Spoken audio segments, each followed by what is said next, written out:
shows. If he does it, he does it. Okay.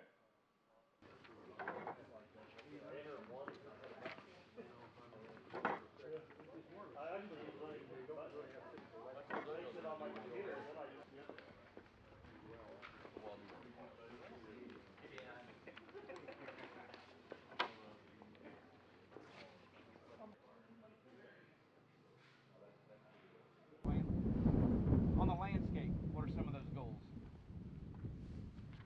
You want to graze it next year? Soil health, okay. Okay.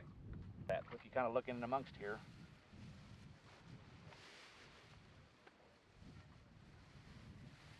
Anybody else? We got over in that area. To kind of more of that leafy material, not getting into that. Again, the more of that rigid part, that's your lignin, cellulose, things like that. That's going to be tougher to. 5 to 6 inches. Okay. Okay. So now we're back up around that 6, maybe even 7. Is what I had. So, but that's as a group. Again, that's kind of what you're taking into account. Yep. Doug Spencer.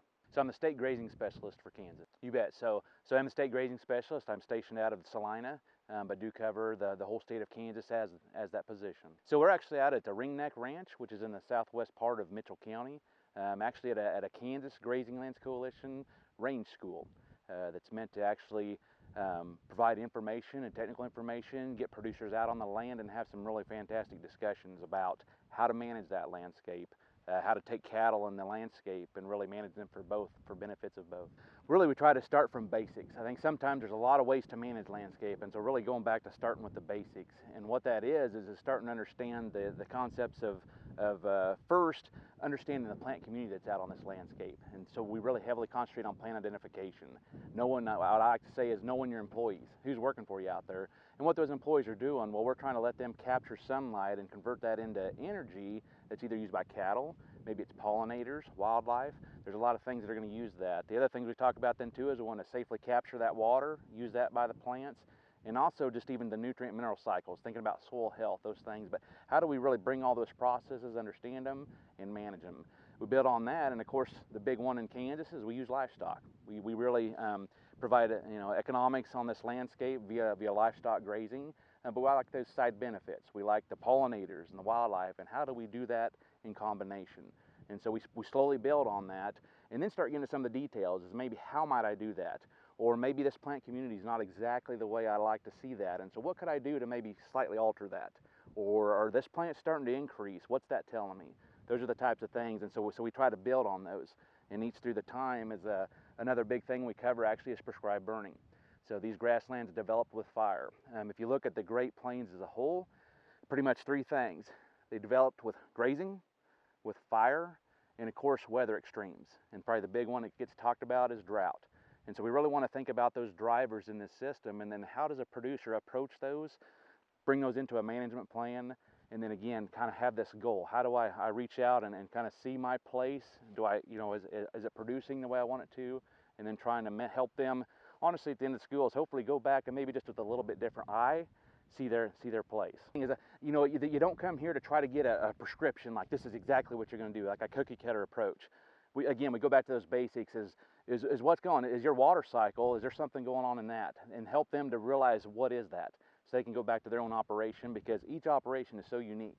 And so you can't cookie cutter that or just do everything the same. And so that's where we really want to concentrate is again, I kind of started out with saying, we look across the landscape, but each one of us sees things just a little bit different.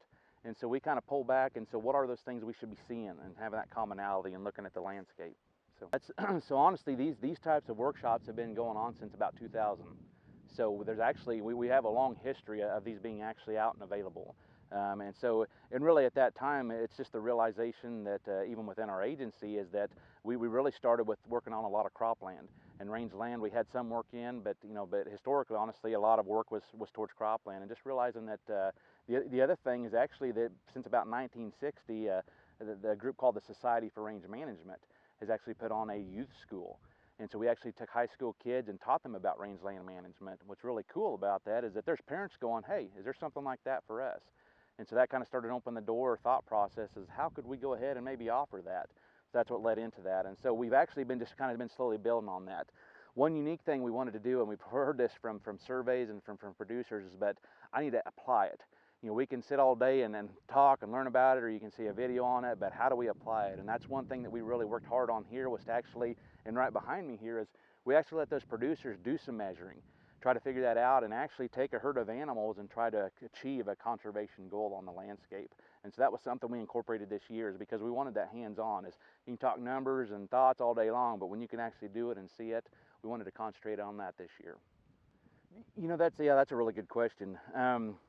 Haven't thought about it a lot in that context, but honestly, probably again, kind of back to those thinking about those ecosystem drivers out there, is the one that really honestly adds a lot of stress to people. Things is drought, and that is one of those things, is to how to approach that, maybe how to make some decisions during that. And we actually just came from a presentation where that was kind of looked at. But from that standpoint, is our goal is just, you know, we have a beautiful landscape in Kansas. We have prairie.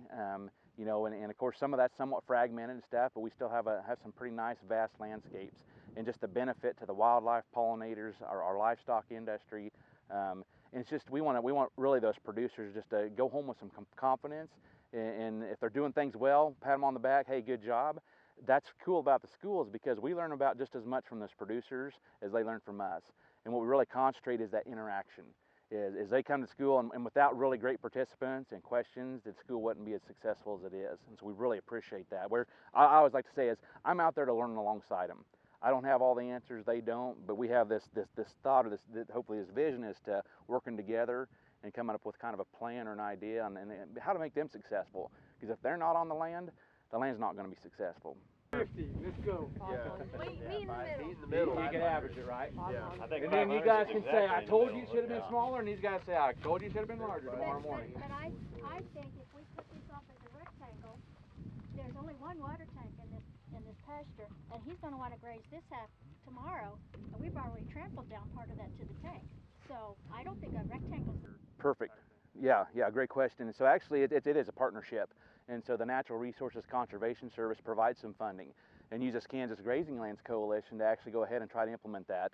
And so they have a lot of skill and ability to kind of get facilities lined up, things like that. NRCS, and also with K-State Extension and others, actually then come in and start putting together the technical side of it. And so we try to, you know, make sure we're covering those basics and some of those technical aspects. It's exerting a different amount of force as it falls, because it's falling from a higher elevation, right? So you want to make sure that you're using the method the same way each and every time you do it. So just for consistency purposes, that's what we do, is that we're always going from the exact same height when we do it, okay? And the other thing was, what time of year? Define what your goals are. That's one thing you haven't talked about with each other. You said, I want more, I want less. What are your goals are? Your goals may not even be the same. You may both be right in what you're trying to allocate there, depending upon what your goal is. If you want more fuel there to burn next spring, you need to explain that to the tenant, that's why you want to allow more acres. So I think those kind of discussions need to happen between the two of them. So from a plant resource Time during the year. Yeah. Whenever you have time. Whenever you have time. That's a good answer. What do you have to know to do it whenever you have time? He was talking about consistency, so you need to make sure. but some of the hospitality and getting the rooms, that type of stuff. And so it's a great partnership that we really try to make those producers feel comfortable while they're here, but also really get some solid technical information while here. I would love to see more producers at it. That's for sure, you know, and I think for producers is to realize that you don't have to know everything. Even if you've been in the business for 30 years, there's probably some plants and things you don't know, and that's okay, you know, because there's a lot of livestock and managers and everyone, and just don't feel like, oh, I should already know that. We're all here to learn. We enjoy that, and so don't maybe hesitate for coming, because I probably should have already known that, or should, you know, I'm not going to ask a silly question.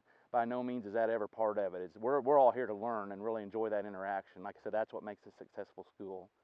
You bet. So I think this year, like I said, I think it's been successful. A few of the participants I visited with, they love getting out in the field. Too many times we get PowerPointed to death. You know, there's too many. You know, again, it kind of goes back to that. Can I hands-on apply it? And we just can't do that as employees, as producers, unless we're on the land.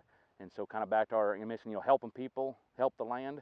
You can't do that sitting in a building. And so that's what this school really tries to revolve in, is let's get out on the land and let's talk about it. Let's make some positives. So.